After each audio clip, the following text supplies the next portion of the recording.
Hey guys, I'm Abby Sharp. Welcome to Abby's Kitchen.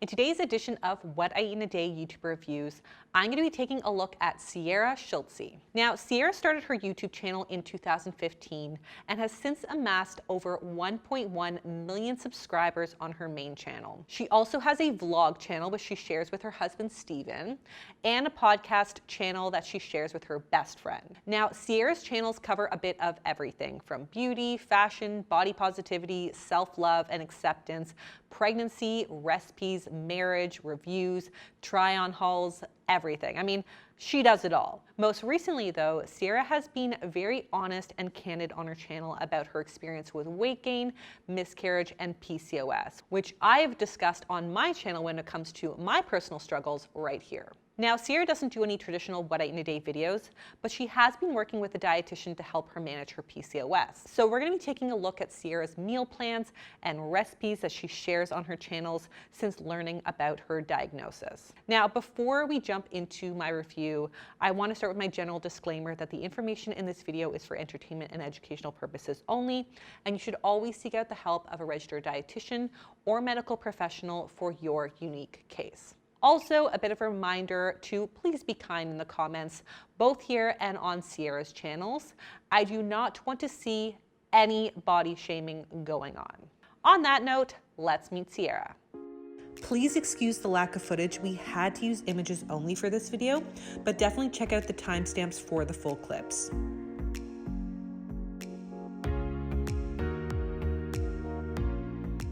So I think it's so great that Sierra is meeting with a body positive dietitian who seems to take on an intuitive eating approach. This is so important because so many people with PCOS are simply just told to lose weight. But if you watched my video on PCOS, where I also interviewed a body positive dietitian who specializes in PCOS, you might know that dieting can actually sometimes even worsen PCOS symptoms by messing with sensitive hormones like insulin, testosterone, and cortisol. This is already problematic for people with PCOS, so you can see how restrictive diets can often do more harm than good. Let's take a look at some of the recommendations made by Sierra's RD.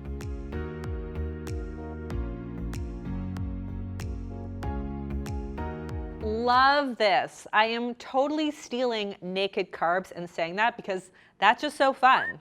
But yes, I 100% agree with this recommendation.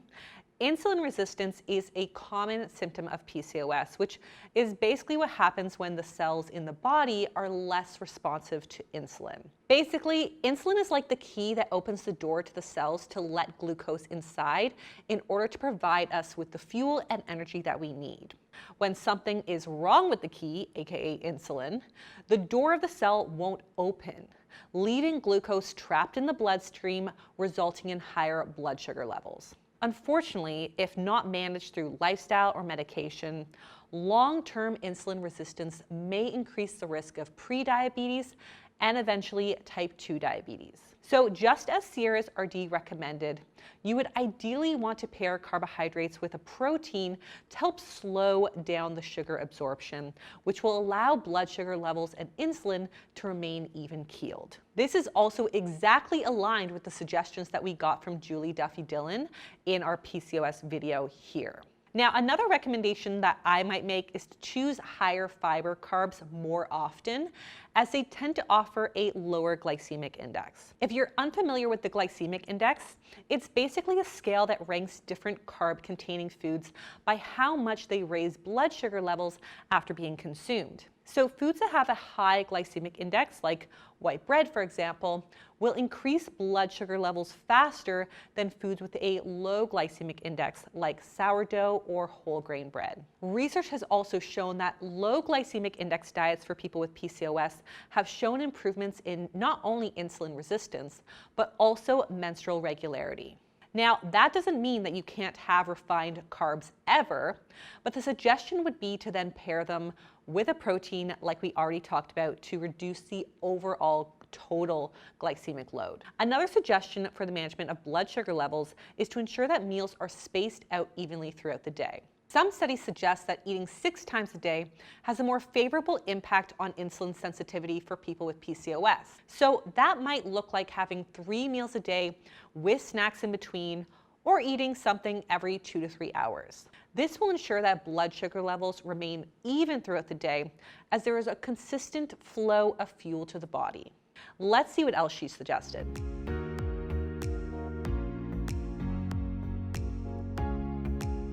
So, PCOS and soy is a pretty controversial topic, and it can be confusing to figure out whether soy is good or bad when it comes to hormonal regulation. Basically, soy is a phytoestrogen that sometimes mimics the body's natural estrogen, which is responsible for the regulation of female reproductive hormones. At this point, however, the majority of the research on soy intake and PCOS has been largely positive. Research on PCOS has shown that phytoestrogens can improve lipid profiles by lowering triglycerides and cholesterol levels, thereby reducing the risk of heart disease. Other research has shown that soy consumption may improve reproductive hormones by lowering the levels of testosterone and luteinizing hormone, which are often higher than normal in people with PCOS. Other research on PCOS has shown that phytoestrogens can also improve insulin resistance by increasing insulin sensitivity, which, as I mentioned, is really important for people with PCOS to help reduce the risk of type 2 diabetes. However, there is some research suggesting that soy may aggravate symptoms of PCOS, specifically for those with thyroid issues due to the goitrogenic effect of soy interfering with the uptake of iodine. So maybe that was part of the RD's thinking. Now, when it comes to reproduction specifically, one 2010 review did caution against consuming soy protein in excess because it may lead to reduced ovarian function and lower gonadotropin levels, which are of course important for reproduction. One study found that consuming more than 100 milligrams of soy a day can result in these negative effects. However, the majority of studies reviewed suggest that about 10 to 50 milligrams of soy a day, which is about 1 to 2 servings, were not shown to pose any harmful effects on reproduction. So because we know that Sierra is trying to conceive, the recommendation to limit soy may be appropriate for her unique goals. As for the goat's milk recommendation, this does make total sense for someone like Sierra, who may need more protein in her diet, as we want to focus on upping our protein when it comes to managing PCOS. Her usual almond milk only provides around 1 gram per cup. Soy milk would have around 7 grams, but again, she's been advised to limit soy. So goat's milk has about 9 grams of protein per cup, so it's a star. So this is definitely a great option for Sierra to meet her needs.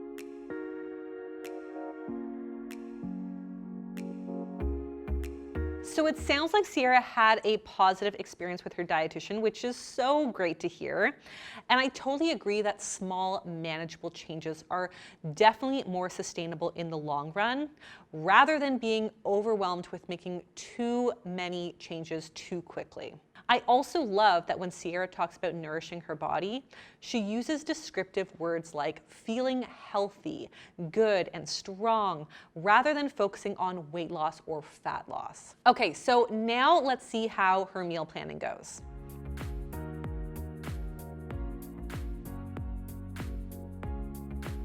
Okay, that is a great recommendation.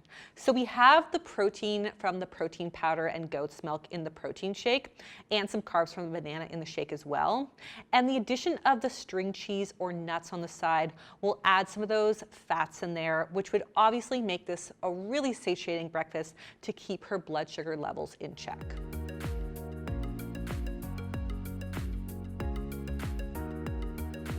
Yes, so all excellent snack options. Greek yogurt provides that hunger-crushing combination of protein and fat, and the addition of extra carbs and fiber from the raspberries and granola really rounds this out nicely. Carrots and hummus are also a great choice because we've got some protein, fiber, and fat in the hummus, and more fiber and carbs in the carrots. She could also throw in some whole grain crackers or some cheese on days that maybe she was feeling like she needed a little bit something more satiating, but all great options so far. So let's hear about lunch.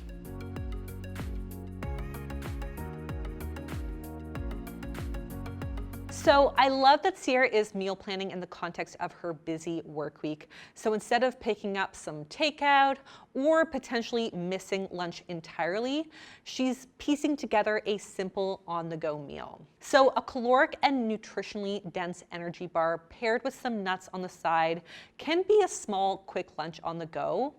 All I would suggest is maybe throwing in, some of those baby carrots or hummus that she was talking about as an extra snack that day, just to make sure that we're getting in some veg, and probably to plan for a larger dinner that day, since this is a smaller meal and a busier day. But I also love the sound of that black bean bowl, so let's take a look at dinner.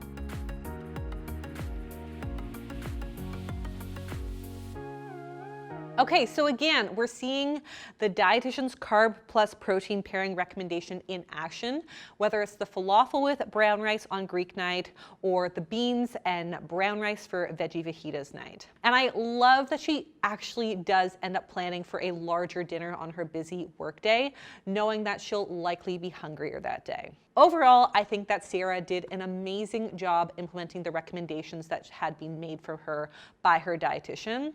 She not only considered the things that she likes, but also did a really great job anticipating how her busier workdays may impact her nutritional needs that day.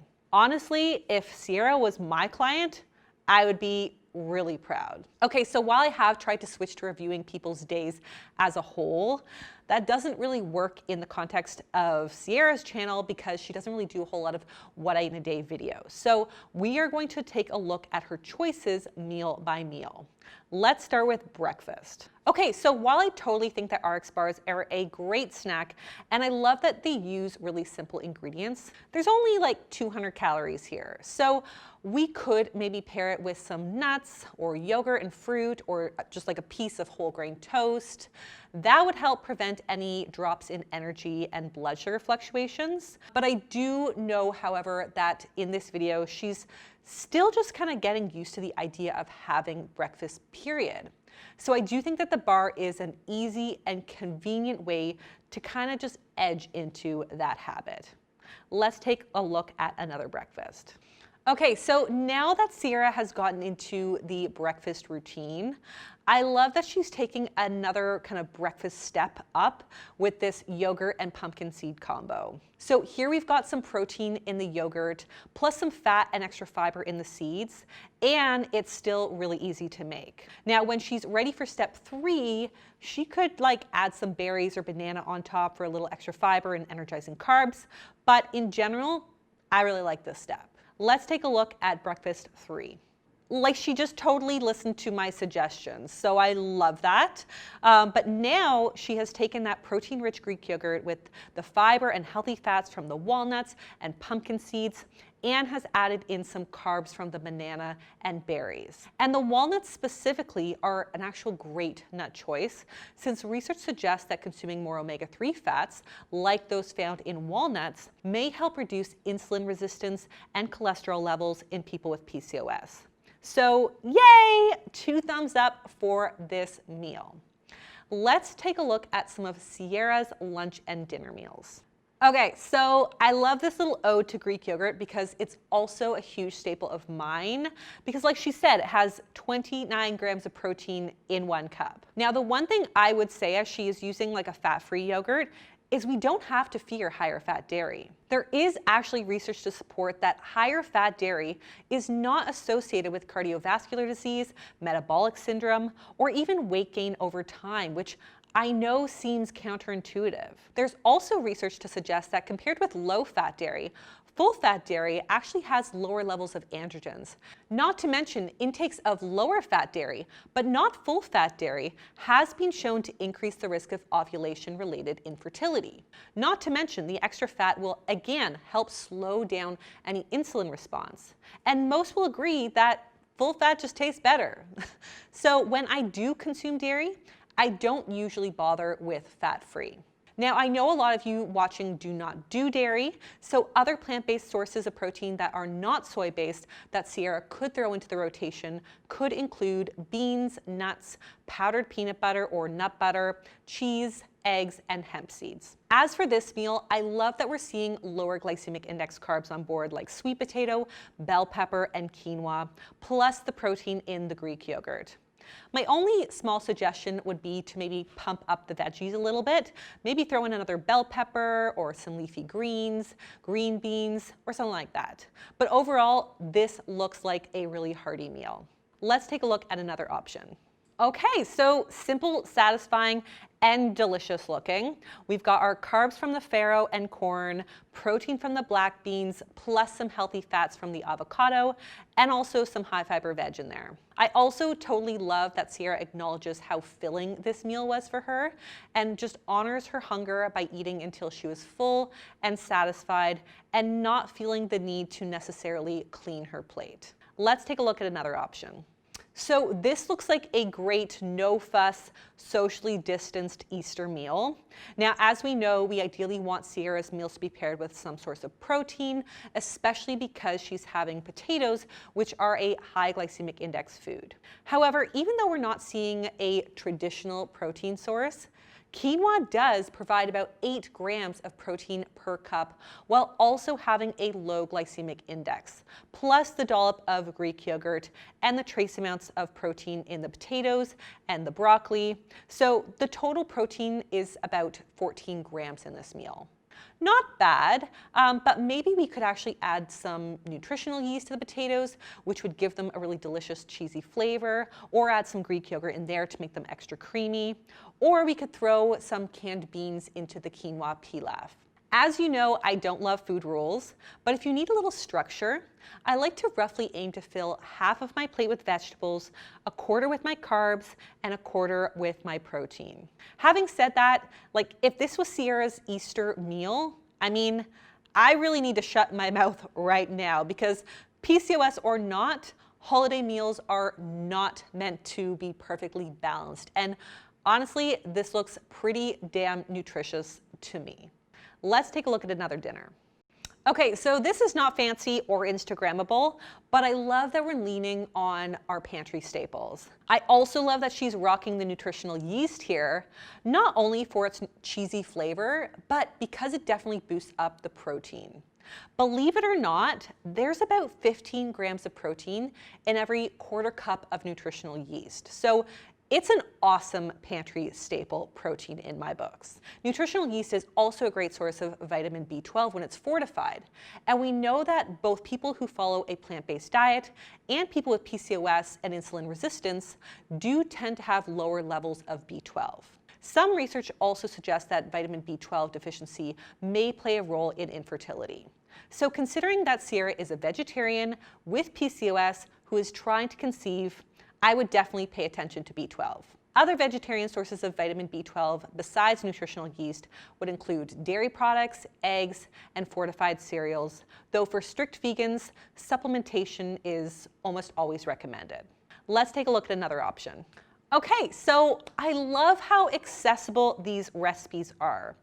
I'm glad that Sierra isn't eating naked carbs and is consistently pairing them with a source of protein, in this case, chickpeas. Now, if I would have any suggestions, maybe it would just be to up some more of the low GI veg, throwing in some spinach or some more bell peppers, tomatoes, green beans, etc. All of that would help kind of bulk this up and stretch the medium GI carbs like the couscous. But overall, we've got lots of low GI and medium GI carbs. We've got a good source of protein from the chickpeas. We got fiber from the sweet potatoes and the avocado, and healthy fats in the avocado as well. I also love that she's just honoring her hunger and fullness cues by eating until satisfied and then transferring her leftovers to a container for later. Sierra really does seem to me like a natural intuitive eater. So with that said, in general, is this way of eating balanced? Definitely. I mean, Sierra did a great job putting the recommendations made by her dietitian into action. Honestly, I am so proud, and she's not even my client. She didn't eat her carbs naked, and she chose higher quality carbohydrate foods that had a low to medium glycemic index. My recommendation for Sierra would be to simply add in a little bit more veg to her meals just for the extra fiber and antioxidants that they provide. But again, I think Sierra really does appreciate that small, manageable changes are way more sustainable in the long run, and I think she's taking some amazing strides to help manage her PCOS. Sierra also seems in tune with her own hunger and fullness signals, and on more than one occasion, we saw that she ate until she was satisfied without feeling the need to clean her plate. This is super intuitive and a great sign that diet culture isn't weighing in. I know many of us grow up with the idea that we need to clean our plate, and this sets us up to rely on external fullness cues like an empty, clean plate, as opposed to internal fullness cues. I talk a lot more about intuitive eating and feeling your fullness in this video, which you can check out right here. Now, next, are there any problematic claims or assumptions made by this channel? Honestly, no complaints from me. I mean, for once. Usually this is a pretty lengthy section in my videos to get through, but I really think Sierra approaches her body and food from a place of care, and it's clear that she aims to nourish herself in a safe and sustainable way without restriction. We also never really hear any problematic diety language or misinformed health claims from her whatsoever. She seems to predominantly rely on the sound advice from her dietitian, as well as her own body's innate hunger and fullness cues. Sierra, you deserve every one of those 1 million+ followers and so much more. Finally, what can we take away from Sierra's channel? Oh my God, so much. I am now truly a fan, so thank you to all of my followers who recommended that I check Sierra out. Now, one thing that really drew me into reviewing Sierra's channel was about how vocal she was about body positivity and promoting self-love and acceptance. These are such important messages that I don't think we hear enough of, and having this type of representation on YouTube and other social media platforms is so imperative to creating an inclusive and safe space for bodies of all shapes and sizes. I also think Sierra speaks so eloquently on these topics. She has clearly done a lot of reading and has listened to dominant figures in the body positive or HAES movements. And it's so nice to see her sharing that information in little digestible anecdotes in each of her videos.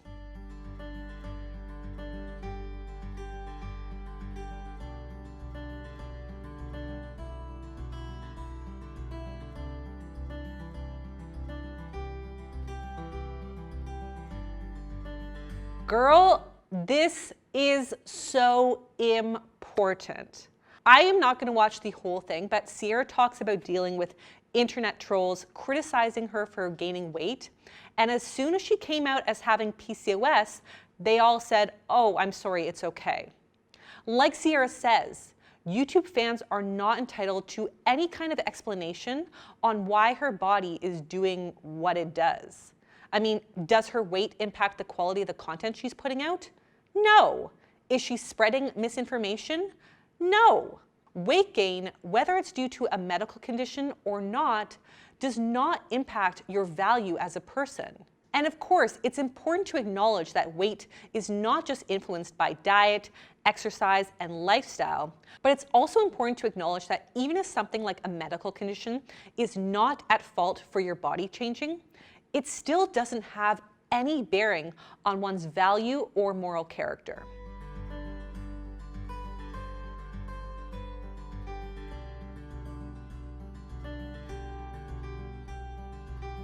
Yes, girl, preach. I love this girl. I mean, she's absolutely right. And like I said, I think the girl has definitely done her body positive research. There have been tons of studies showing that metabolically healthy is not weight dependent, meaning you can be classified as overweight and still be metabolically healthier than someone who is classified as being a normal weight. Weight and health are not mutually exclusive. So to Sierra's point, the assumption that you can look at someone who is overweight and decide that they're eating poorly, not exercising, and are just metabolically unhealthy is largely outdated and has been debunked by current literature. Also, who is anyone, besides maybe your medical doctor, to decide if you are healthy or not? Sure, behaviors can be arguably unhealthy or healthy for the general population, like smoking, for example. But someone's actual health status, regardless of their behaviors or their appearance, absolutely cannot be determined by just taking a quick glance. Some better and more accurate indicators of someone's health include physiological measures like blood pressure, cholesterol, blood sugar, things like health behaviors like diet quality, eating habits, smoking, and physical activity, as well as psychological outcomes like self-esteem and healthy body image. And even still, while some health behaviors like smoking, for example, can be labeled as unhealthy for the general population, they don't necessarily make a person unwell when we look at the whole picture. As far as I'm concerned, weight is nowhere near the most important determinant of somebody's health.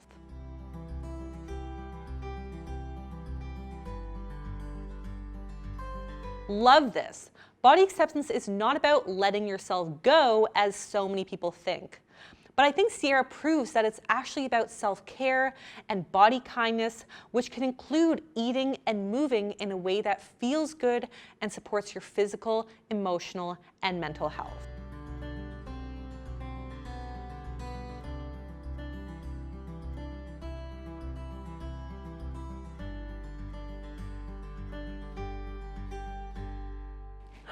I feel this 100%. And while Sierra and I have different experiences with PCOS, namely that I don't know what it's like to live in a larger body, I do know exactly what it's like to be fighting to love my body when I really just hate that it won't work the way it should.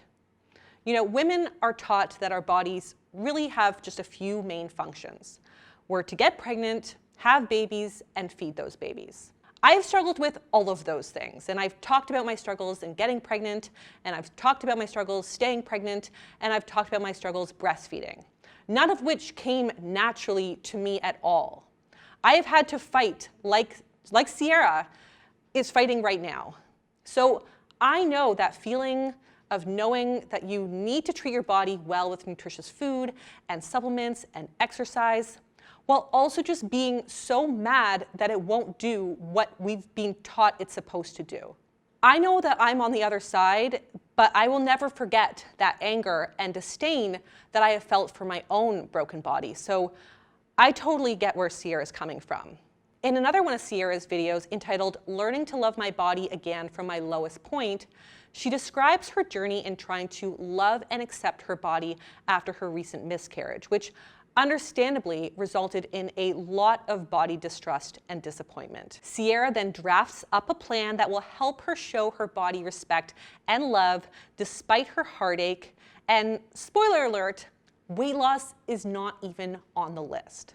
So let's discuss some of the things that she came up with. So number one was making sure she's taking her prenatal omega-3 and B12 supplements as well as her PCOS medication. So consistently taking the right medication and supplements definitely will help improve Sierra's symptoms, which may be a really important step for helping her to feel good in her body. The omega-3s are not only a really important vitamin for managing PCOS symptoms, as we've already discussed, but they've also been shown to help reduce anxiety and depression, which I know often comes with the infertility and miscarriage experience. I'm also glad to see that she's taking a vitamin B12 supplement as well, both as a general recommendation for those on a plant-based diet, but also for mood and PCOS management, as, like I mentioned previously, women with PCOS tend to have lower levels of vitamin B12, which may play a role in infertility.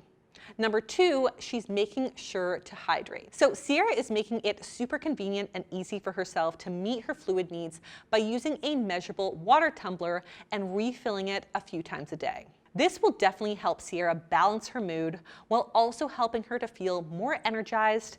And when you feel physically good, it's a lot easier to emotionally feel good too. Number 3 is getting in her exercise. Falling out of your regular workout routine is such a normal response to any kind of major life event. This pandemic is a great example. Never mind something truly heartbreaking like miscarriage or infertility. Sierra describes feeling a bit intimidated by the idea of jumping in too fast or too soon with her workouts. So I think her idea to start with some daily walks is an amazing, manageable plan. Not only is walking great for PCOS symptoms by helping with blood sugar management, but it also is a proven way to boost energy and mood. Now, number 4 is eating nourishing foods, and for this I actually want to show a quick clip.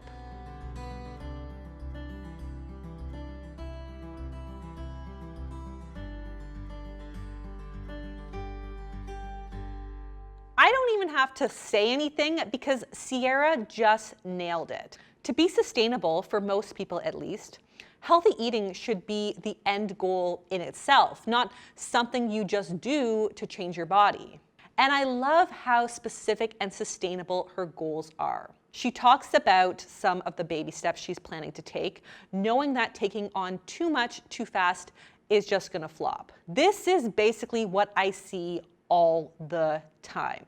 You know, a meat lover goes vegan hoping to lose weight, or a carb lover cuts out all the bread and obviously has completely thrown in the towel on all of their changes a week later. So for example, like we saw earlier, she had a goal to eat breakfast every day, starts with a manageable RX bar, and then gradually builds from there. Another one of Sierra's manageable nutrition goals is to have 1 serving of steamed vegetables each day.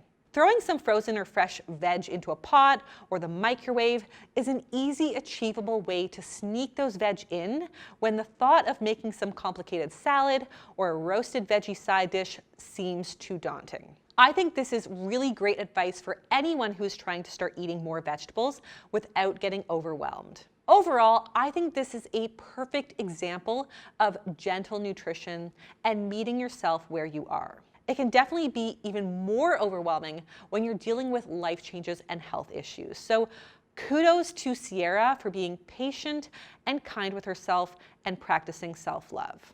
Her next idea was to incorporate more positive influences and affirmations. Love this idea. So Sierra described cleaning up her social media feeds by removing content that didn't feel supportive and instead following more body positive influencers that inspire her to continue on her body positive journey. And this is great advice. In fact, research suggests that viewing idealized appearance-focused content on social media is associated with poorer body image and low self-esteem. Meanwhile, other research has found that when women were exposed to body positive Instagram posts, they reported feeling more satisfied with their bodies, more appreciative of their unique functions, and had a more positive mood, while the opposite was true for women who viewed idealized Instagram posts. She also talks about putting up positive affirmations on her mirror. So things like, "My worth is not tied to my weight," or "I am capable of great things." Interestingly, science has shown that self-affirmations can have a positive effect on the brain by improving the neural pathways associated with positive valuation and self-related information processing. So it's no surprise that self-affirmations have also been shown to help reduce stress and negative thoughts. So I think this is a great idea. For a lot of people, myself included, faking it until you make it by verbally telling yourself great things about yourself while looking in the mirror might actually eventually help you believe them. And finally, she acknowledges her body with a fun photo shoot.